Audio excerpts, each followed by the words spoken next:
All right, Patrick, are we good to go? Yes. All right. Well, welcome everyone to our virtual energy camp, our second ever virtual energy camp. So excited to have so many of you with us here today. We have a great treat for you all. We wanted to kick off with a bang this year. We have a couple of representatives from Southern Energy Management. Hopefully a lot of you have had an opportunity to see their video. They took you on a little virtual tour of a day in the life at Southern Energy, what they do, and how they contribute to renewable energy. For those of you that have had a chance to see some of our resources today, hopefully you enjoyed not only their virtual field trip, but also some of the demonstrations you can do at home. Which brings me to something that I'm sure many of you are interested in, which are our daily prizes. If you participated in any of those demonstrations and made any of them at home, send us your pictures.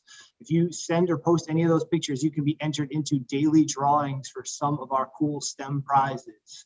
And then each day during our subsequent Q&A sessions, we will announce the winner, and then we will contact your parents to let you know who all were our daily winners.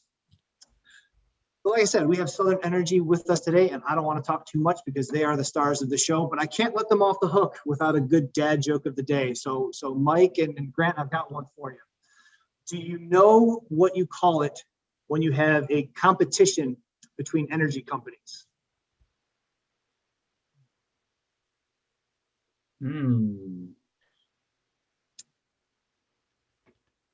A power struggle. Ah. That's pretty good. Yes. That's pretty good. There's your joke of the day. Or, I want to make sure I don't get this one wrong. Let's see here. What did the windmill say to the solar panel?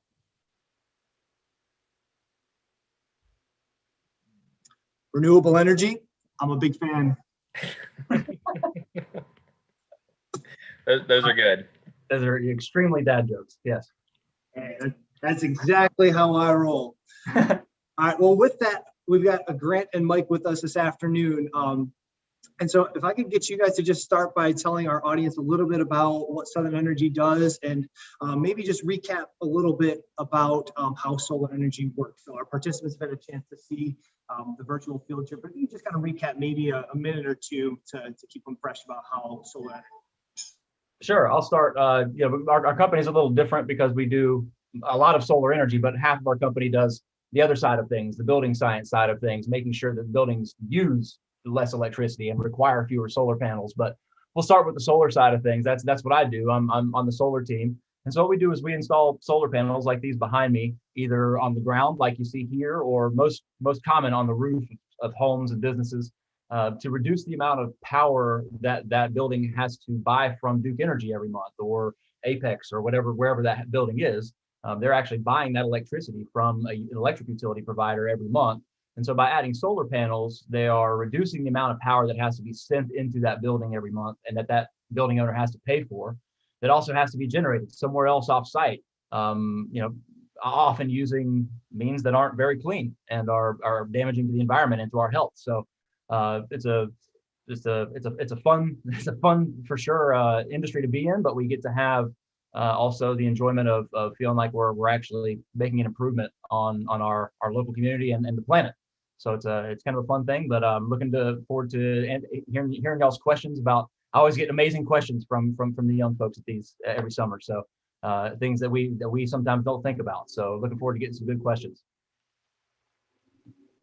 Hey, everyone, I'm Grant. I'll kind of cover the other side of what we do. Like Mike mentioned, we do a lot of solar energy, installing the solar panels.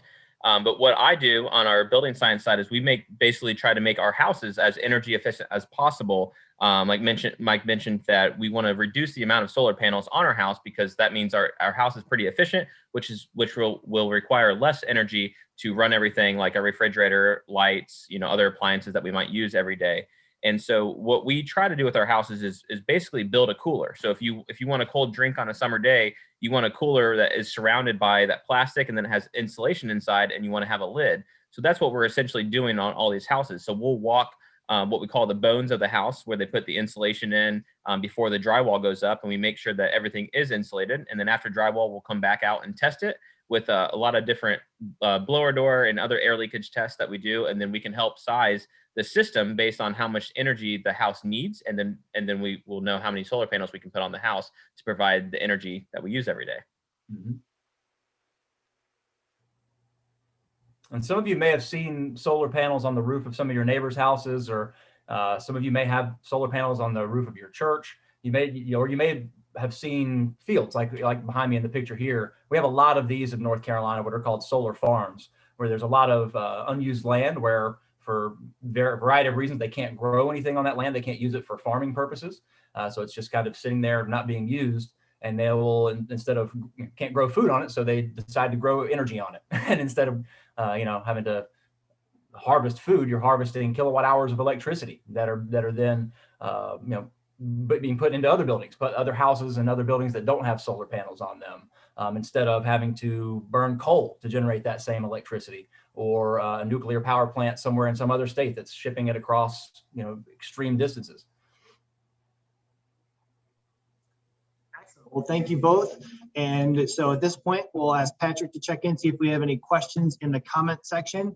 Please remember, for all of our participants out there, if you pop any questions for our presenters into the comment section, you can be automatically entered in for a daily prize, and plus get great information from Mike and Grant. So Patrick, do we have any questions ready for us? At this point, we just have one, which is it's a housekeeping question. So when will you announce the daily winners?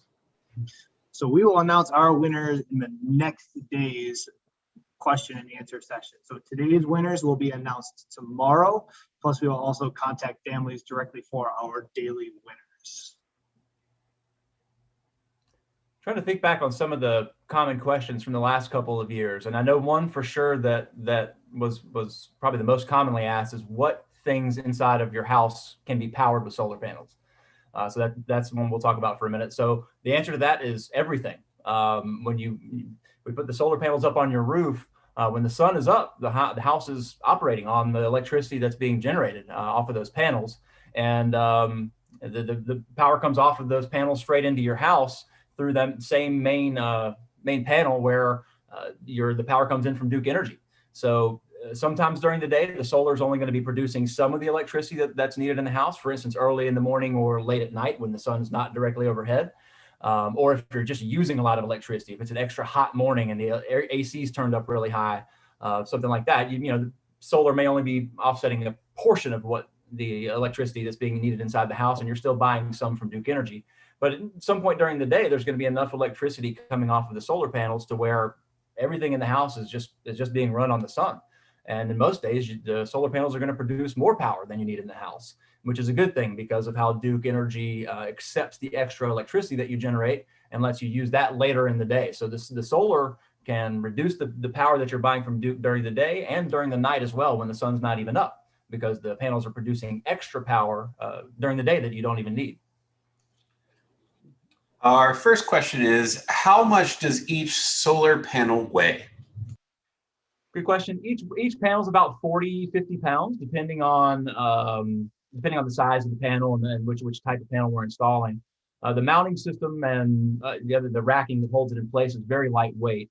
But yeah, it's light enough for one person to carry it up and mount it on the roof. Not necessarily very easily, depending on how tall that roof is and how windy it is. But they're not like we have to have a whole crew of people moving them around. So they're a moderate weight. It's about the same as if my memory serves, as picking up a dumbbell in the gym with no weights on it, just the bar. So yeah, they're not light, but they're not crazy heavy either. And they are rated to stay attached to the roof during a hurricane. It's another thing that people ask a lot is, are they going to blow off when the next hurricane that comes through? And no, they will not. We generally don't see any issues with that. They're rated typically, the mounting systems and the panels, to at least category 2, which is generally what we see in North Carolina. But we have not lost panels during a hurricane yet. What we generally see is roof shingles that just get blown off of the roof, but our panels are still just hanging tough. And so we have to end up going and removing the solar panels so that the roofers can put new shingles in. But solar doesn't usually have to deal with much damage from the hurricane. What type of batteries do the solar panels charge?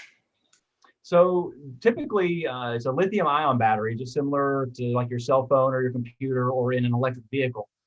We work with Tesla on their Powerwall. We've been installing Powerwalls for about 5 years now. And Generac, who makes the home generators as well that run on gas, they also make a lithium-ion battery that we install. So it's basically a very large version of the battery that's on the back of the cell phone. And that's what we use. We used to use basically golf cart batteries, deep cycle lead acid marine batteries and things like that before we had our own fancy batteries like we do now, the lithium ions. But yeah, lithium ion is the type of battery. It's a recharge, pretty proven technology and readily available, at least relatively speaking. Our next question is, are solar panels the best type of renewable energy? And also, is it safe because it might cause a fire? Yeah, good question. I think the first part of that question is that the best is more subjective. It's probably more opinion based and more location based. For us in North Carolina, we're lucky to have great solar resource here. We have about 9 hours average day of viable, usable, productive sunlight. Whereas if we lived in Alaska, it would be very, very different. Or if even we lived in Maine, on the same side of the country, just much farther north, it would be very different. We wouldn't have as much access to the sun. So for where we are, solar is a great renewable energy source, but so is wind. We offshore wind in North Carolina we're unique in our offshore wind capability globally. I mean, we have the capability to produce enough energy off the shore of North Carolina to power a pretty significant portion of the eastern coast. So it really just depends on where you are. There's no really good answer for which is the best. It just depends on which resource is the most easy to capture and use. I think for me, personally, I think solar is the best. It's easy for me to say. I work in solar, but also I think a lot of wind and geothermal and biomass, all the other sources that we use. It just really depends on what makes the most sense for your locality. What was the second part of the question? Safe. Yes. So yeah, when any system that's installed has to be inspected by not only our own engineers, but a local authority. Usually, Duke Energy for one has to come and inspect it. Sometimes a local town electrician has to come inspect it too. But no, we don't see a lot of fire hazards. The system, you would think that the fire hazard would come from maybe if it gets struck by lightning on your roof, but the systems are always grounded straight into the ground. So if it ever does get struck by lightning, it's going to be safe away from the house and shouldn't cause any damage to anything other than maybe the solar panels or something in the solar system, but shouldn't have any issues with fires. But as with any electronic equipment, that's not out of the question for that to happen somehow, but it's not been an issue, certainly not. Our next question refers to manufacturing. So which manufacturers do you use for your solar panels? Sure, that's a good question. It's a really important one too, because solar panels last a very long time, 25 years. They're guaranteed to produce power for 25 years. So you want to make sure the manufacturer is one that you feel is going to be around for 25 years. And so that's for that reason, we work with only the manufacturers who have been around for a long time and we feel are going to be around a long time. LG is one in particular. LG is a very massive company, Korean company that makes all kinds of electronics, but they also make great solar equipment. They make some batteries. We don't install their batteries, but we do install their solar panels. REI is another one, or REC, excuse me. REC is a Norwegian solar panel manufacturer that's been around for a very long time. But in the industry, you have different tiers of manufacturers, tier 1, tier 2, tier 3, as rated by Bloomberg. And tier 1 panels are the only ones that we're ever going to work with. And that's those companies that the people who evaluate investments say this company is bankable. They're going to be around for a long time. This is not just a pop-up company who's not going to be here 20 years from now. This is one that you can work with. So that's a really smart question because it's really important in solar for sure. Our next question also ties into transportation. Could a car have solar panels on it? Sure. So yeah, there's even a competition every year between universities, and I think App State had a car that competed one year. I think Grant can tell us more about this. The solar powered cars that compete in a race, and the issue with thinking about it in terms of how we use cars now is you're not going to have the same performance of the car that you ride around in today. That's just not capable from the amount of power that you need to move a vehicle compared to the type of power that's coming off of solar panels. You would need, an area of solar panels that's 10 times the size of the car itself to make it perform in that way. So we just don't have the power density out of solar panels to get extreme performance, but it does get better and better each year as, solar becomes more power dense, or we're able to squeeze more kilowatt hours out of each square foot of solar cell that we use. So yeah, absolutely. And even some of the original, I think it was Nissan Leaf electric vehicle had a solar panel built in to the spoiler or somewhere on the roof that only powered the radio and I think the headlights or something like that. So you had a separate battery that was charged by that little solar strip so that you could run just the radio and your headlights and not have to turn the engine on. So there are ways that solar has been incorporated in cars, but a solar powered car with the solar panels on the car itself, not so much. My mother-in-law's RV has solar panels on it and a battery underneath that she can keep charged for running various appliances and things inside of the RV. And it's just 1 or 2 solar panels, but that's because she has that battery there that she can stay charged. The best really solution to a solar powered car is putting solar panels on your roof and buying an electric vehicle and then using those solar panels to charge your electric vehicle. Because if you think about an electric vehicle, when it's plugged into the wall, it's using electricity, yes, to run the vehicle, but where's that electricity coming from, right? Is it coming from solar panels right off the roof that are, creating clean electricity and not having to ship power across the state? Or is it coming from a natural gas plant over in the mountains that's having to come all the way down the hills and across Winston-Salem and Greensboro all the way to us? So there's that's the other piece of it is you can have a solar powered car right now. It's just the solar panels won't be on your roof of the car. They'll be on the roof of your house.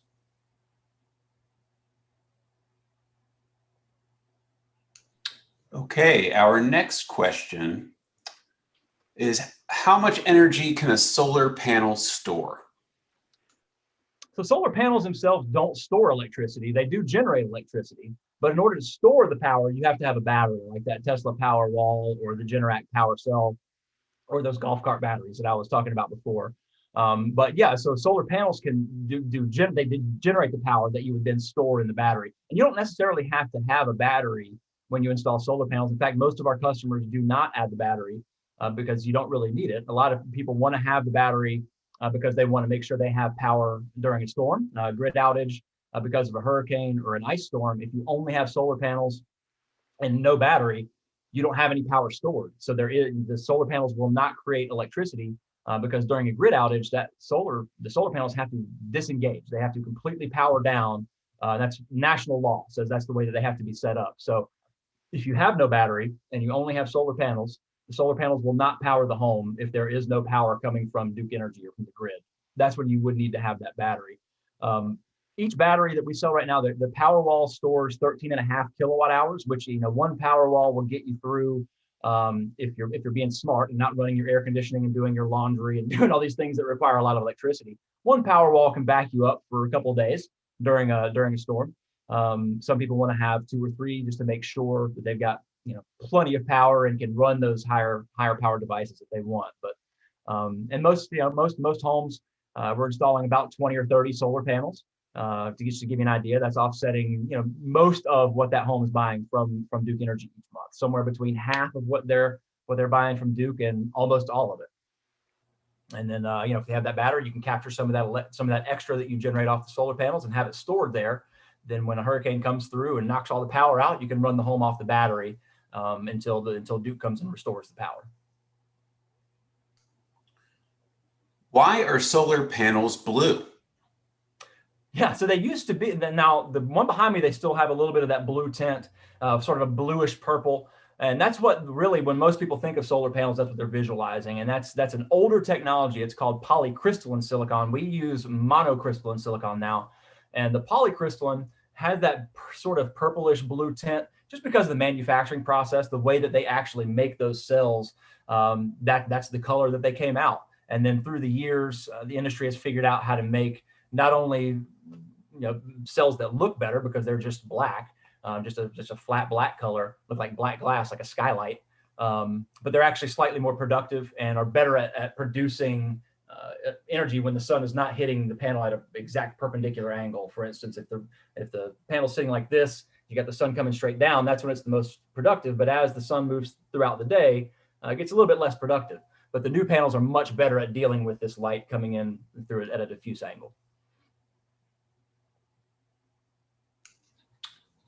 Okay, our next question is about prevalence. Are solar panels everywhere in the world? A lot of places, yes, and even absolutely in the developed world and in the underdeveloped world.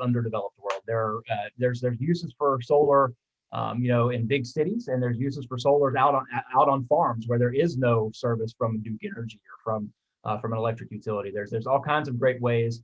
You don't necessarily need 30 or 40 panels on your roof and a fancy lithium-ion battery to go solar. I mean, if you've got a cabin out on the side of a mountain, yeah, absolutely. You don't need to have your Xbox and TV and your computer and all that. Then yeah, absolutely, you can run that off just a couple of solar panels and a battery. So there's all kinds of great ways to apply using solar in places where you might not think of it. Even when you drive around, when you're riding around in the car, if you look on the side of the road, a lot of street signs and billboards on the side of the road are powered by solar panels now. They're not the large panels like you see behind me. They may be a little smaller, about half the size of that, but a lot of things like that are on the side of roads far away from neighborhoods and developments, instead of running power cables all the way out there, that's what they have now. Just a couple small solar panels and a little box that houses some batteries. And so that's another really good application. What happens if a solar panel gets hit by lightning? Yeah, generally speaking, it's going to be fine. It's going to ground straight through and hopefully not do any damage. It may fry the electronics in the panel. If it does, it is protected under your homeowner's insurance. And when solar panels are installed on the roof of a building, the solar panels are then considered part of the roof. And so it'd be the same as if the roof was struck by lightning and caused some roof shingles to fly off or something. Be very similar there. The insurance would actually cover whatever damage was done if there is any damage. So sometimes there is damage. Sometimes the inverter might get fried. The inverter is the other component of a solar system. Is you have the solar panels that are producing electricity, but they're producing a different kind of electricity than we use inside most buildings. They're creating DC or direct current electricity. Inside buildings, we use alternating current. So there's this device about the size of a microwave called an inverter that switches that power from DC to AC so that we can use it in the building. That might get fried if the system gets struck by lightning, because the inverter is what sort of manages the interaction between the solar array and the house and the energy grid and Duke's grid. So that might be damaged. But yeah, anything that is damaged, if it is, would be covered under the insurance, under the homeowner's insurance policy. Is there a relationship between solar panels and windmills? Relationship. That's a loaded question, isn't it? There's a relationship in that they both are using a readily available, renewable, free resource that is just there to us at all times. They are very similar in that they need specific conditions in order to be effective. You're not going to probably put a large solar farm in Antarctica, and you're probably not going to put a huge wind array, in the middle of the Croatan forest on the North Carolina coast. It would need to be much taller than those trees, right? So there's some connections there. I feel like I'm maybe missing what that question's actually asking.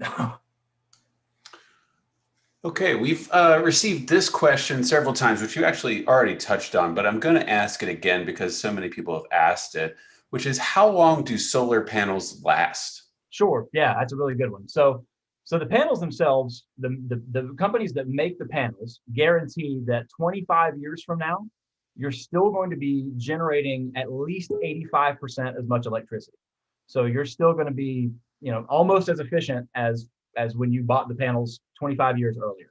Now, that doesn't mean that after 25 years, they just all of a sudden stop working and they're done.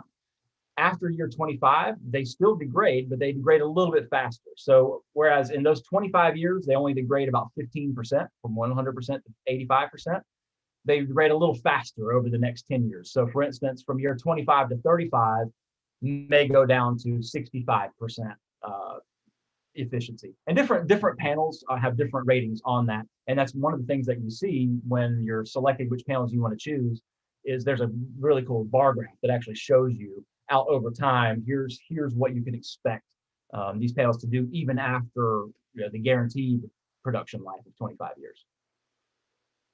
That's a really long time. I mean, I know of no other product that you can buy that has anywhere near that kind of guarantee of, and most things you buy say this thing isn't going to fall apart, and then just fall apart in the next year. That's all the warranty says. But for the fact that it goes 25 years and actually quantifies, says 25 years from now you're still going to be generating 85% as much electricity. That's a big deal. And again, it ties back to that question. One of the first questions we got, which manufacturers do you work with? It's really, really important to work with a established manufacturer that's not going anywhere, because you might have a problem 24 years from now, and you want that company to be there and take care of you if you do. How do solar panels generate kilowatts? So specifically, there's two different layers, a positive layer and a negative layer within this panel you see behind me, that are just hanging out, not really doing anything when they're in the dark. But as soon as sunlight hits them, they start exchanging electrons back and forth, and that starts creating electricity. So the more sunlight that's hitting the panels at a more direct angle, the more excited those electrons get, and the more kilowatt hours we actually produce. And so kilowatt hours is what actually you use in your house to power the house. And when you look at your Duke Energy bill, kWh, kilowatt hours, is the unit of electricity that the solar panels produce, and the same unit of electricity that Duke measures, how much power do you use in your house each month.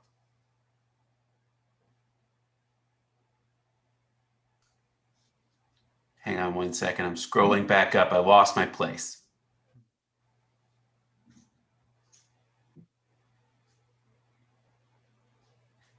Okay, what happens if there is snow on solar panels?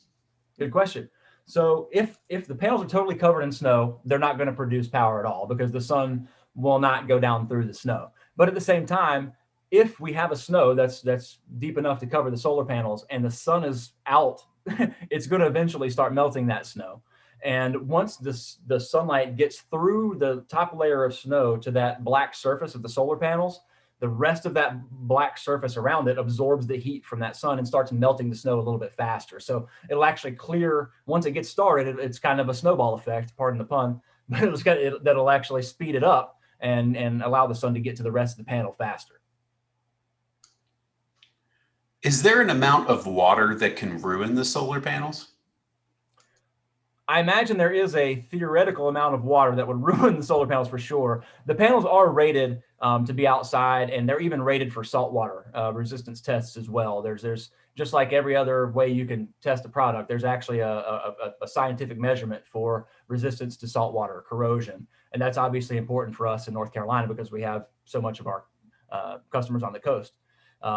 But yeah, so I mean, they're going to be fine with rainwater. That's not going to be an issue. The only time that can be an issue is if an irresponsible solar installer puts panels in a place where they should not be located, on a roof that is too shallow. So if they really need at least about 11 degrees of tilt to safely drain any amount of rainwater that's coming onto the panels. So even on a flat roof, if we're looking at a totally flat roof on like a commercial building or a warehouse, we're still going to tilt those panels at least 11 degrees to the south, or if not higher, so we can get a better angle at the sun. But they will be angled at least 11% in one direction to make sure that there's runoff of the rainwater, because we don't want the water to sit on top of the panels. That can be bad. This one is very specific to North Carolina. Will pollen affect solar panels? It will. It's not been a huge issue, but we have some customers who have homes in the not most ideal locations for solar, because they do have some pine trees around, but they still really wanted to generate as much as they could in that shorter window that they have between the pine trees. But it does mean that they're going to get some pollen and other debris on the panels from time to time. I don't know of any that we have that need attention every year. There are a couple I think that we go out to like every 3 or 4 years, just to make sure there's not a lot of buildup. Some years their pollen is worse than others, but generally speaking, we get enough rain and wind in North Carolina that is just going to rinse the pollen off. Pollen is not super sticky in most cases, but where we have issues is where there's a mix of pine trees and some other sap generating tree that's also dripping onto the solar panels. That's where we can have some problems. That's the only really systems we have that need cleaning. And that's really rare. We've only got a handful of those. But most of the time we get enough wind and rain that's going to rinse that pollen off. But sometimes you'll see, for instance, if we have a really heavy 2 weeks of pollen and it doesn't rain at all during that period of time, you're definitely going to notice a difference when you look at your energy monitoring. Here's how much solar power we generated the same month last year. You're going to definitely see, man, we're lower this year because there's not as much sunlight hitting the panels. It's not gonna cut it like 80%, but you'll see maybe 15-20% reduction at the worst. How long does it take to manufacture a solar panel? Wow, that's a good question. And somebody was going to get me with one. That's the first one. We knew somebody gets me every year with one that I can't answer. That's the one I don't know. I have no idea. It's a relatively complicated process because most panels are assembled from parts that come all over the world. Just like with any other electronics that you buy, it's not like there's just one warehouse where they make all the parts and assemble it right there. It's literally parts coming from everywhere. So from the very beginning of starting a panel to actually finishing that panel, I don't know the answer to that. I don't know. That's a really good question. Okay, our next question is, do solar panels have light sensors? And their follow-up question was to make electricity. So not directly. Sometimes in certain applications, a solar panel may also have a light sensor attached to it. And sometimes you'll see that, and sometimes these solar farms like I have behind me, the one behind me is what's called a static solar farm. So it's just sitting in one place, the panels don't move. But we also have solar farms that are tracker solar farms, where the panels actually move across the sky as the sun moves from one side to the other. And so in those systems, there is what's called a photosensitive sensor somewhere on the array so that the panels can point at the sun. That photosensor just locks onto the sun and keeps the panels tracked to the sun as the sun's moving across the sky. But most panels don't have that sensor just built in. What would happen if we did not have solar panels? Oof. Man, that's a heavy question. If we did not have solar panels, our environment would be in a lot worse shape than it already is.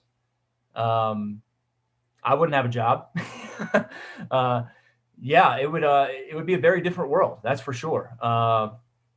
As of right now, I believe it's about 12 or 13% of the electricity in North Carolina that we use is generated using solar panels. That's the power that we buy, not the power on people's roofs, but of what we're buying from Duke Energy and the other utilities. Like we already have a tenth of the power that we're using is being generated by solar panels. So right there, that's a pretty big difference. If we just didn't have that, that means that another 10% of the electricity that we're using is coming from coal or natural gas, most likely. Or nuclear, most likely coal or natural gas, because those are the two cheaper options. So yeah, our environment would be in worse condition. Our air quality would be much poorer. We wouldn't have I wouldn't have as much hope for. I wouldn't be as hopeful about many things in our future as far as the environment's concerned in North Carolina. That's for sure. There would be a lot of things that would be very, very different. Man. That's a heavy question. Our next question is pretty specific. They ask, what is the average kilowatt, I guess, generated by 12 solar panels? 12 solar panels, the average kilowatts. Okay, so 12 solar panels right now, that's going to be about a 4 kilowatt system.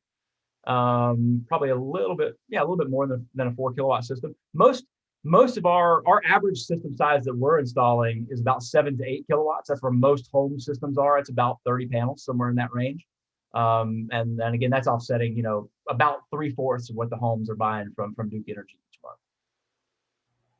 So a 12 panel system can be really effective on a newer built, like energy efficient home, like the homes that Grant's working on, the newer homes that are built really tight, that are not wasting all this energy out the windows and doors and the duct work. Yeah, that's a 12 panel system. That's a really perfect example of that. You know, some of those newer houses that we're doing that are very energy efficient, they only need 10 or 12 panels instead of, 28 to 30 panels. Who invented solar panels? Man, the first application that I'm aware of solar panels actually was with NASA. And that's really where, I mean, it's been used kind of in off-grid sort of projects for a while, but where it really started advancing was in space exploration, satellites. If you've seen any pictures of the International Space Station, those weird, long, straight, skinny wings that come off the side of it, that's just a whole bunch of solar panels. They power most of that space station using those solar panels. So yeah, that's I don't know that any one person has the actual credit, or a patent on it or anything like that. It was more of a, we as humanity accomplished that. Can you take off solar panels after they've been installed?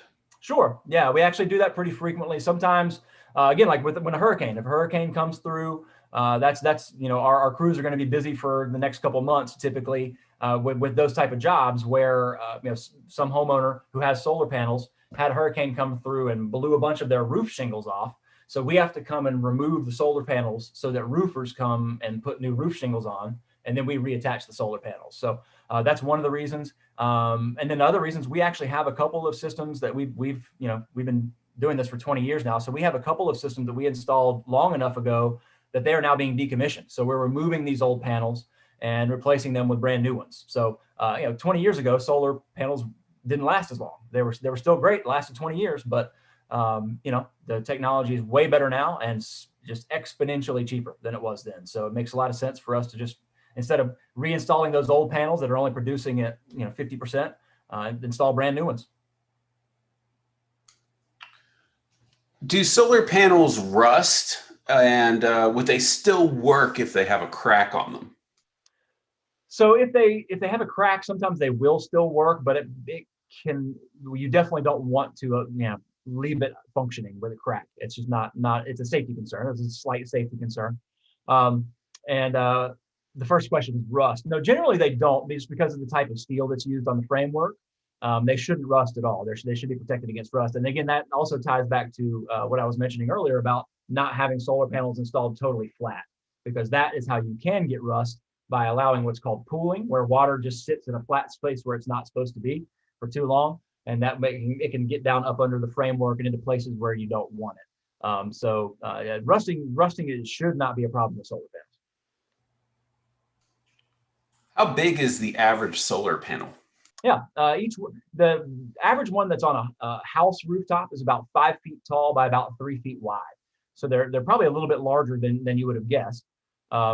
But yeah, about 5 feet by 3 feet. On commercial projects for churches, warehouses, other bigger buildings, we use a slightly larger panel.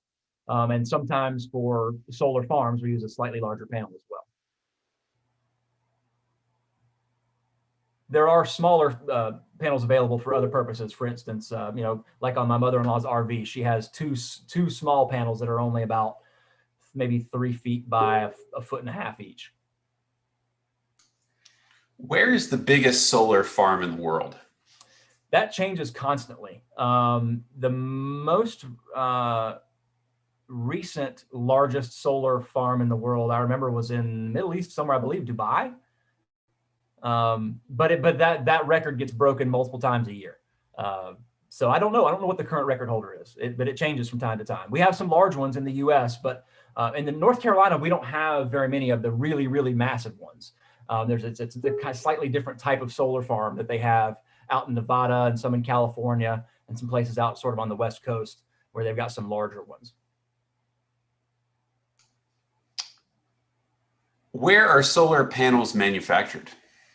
Yeah, so mostly a combination of places. There's really only one. There's one company now that is assembling solar panels in the U.S., and we do install some of their panels. It's called Hanwha is the name of that company. But it's just like with any other, especially electronic devices. they can tell you they're assembled or they're made in whatever place, but they're really just assembled of parts made in a whole bunch of different countries. So a lot of solar panels are made in Taiwan, some are made in China, some are made in Korea, some are made in Germany, but some are made in Norway. But they're really ultimately all of parts that are being made all over the world. So even if you buy a panel that says it was made in Germany and you buy one that says it was made in China, they're very, very similar panels. They're basically made of the same components in most cases. Okay, and our last question is it a one-time payment for solar panels? It can be. Some people choose to do pay cash, like you would just pay for anything else. It's not literally somebody walking in with a cash of $30,000, but it's just paying for it all at once, either on a credit card or a check or whatever. But most customers finance at least some portion of the solar, and many customers finance all of it. So where they have a third company called Mosaic will loan the homeowner the money to actually install the solar for a fee. Mosaic charges them a fee, but then the homeowner pays that loan company, Mosaic, each month to pay for that loan. And it really works really well because, for instance, if we're saving that homeowner $100 a month on their Duke Energy bill, their solar payment is probably only about $85 to Mosaic.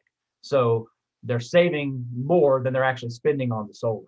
And then after a certain period of time, usually about 10 years, all of the money that you saved actually equals the amount that you spent on going solar. So from that point on, usually around year 10 or 12, somewhere in there, you don't have any more solar payments. You're just saving on your Duke Energy bill for the whole rest of the time that the solar panels are working.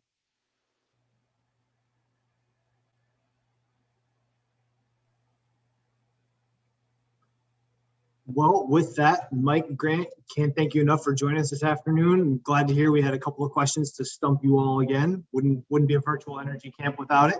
That's what I look forward to the most out of this. I genuinely, I love it. Yeah, well, it's great to know that they're thinking. Had some really, really great questions. So to all of our participants out there, excellent job. Really, really love the quality of the questions. Showed you guys are really thinking, really interested. So gets us really excited over here.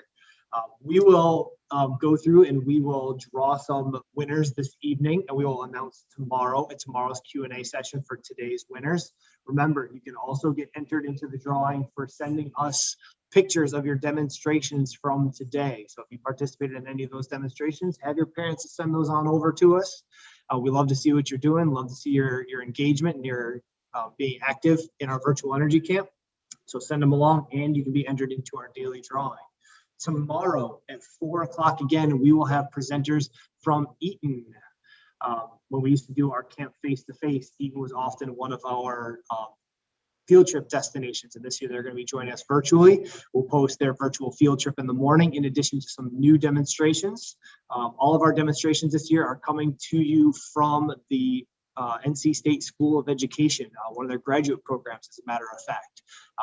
Many of whom are teachers themselves or hoping to be teachers soon. So some great activities for you, not only today, tomorrow, but for the rest of the week. And with that, a huge thank you to Mike and Grant, to all of our participants, and we wish you all a fantastic evening. Thanks, everybody. Thank you.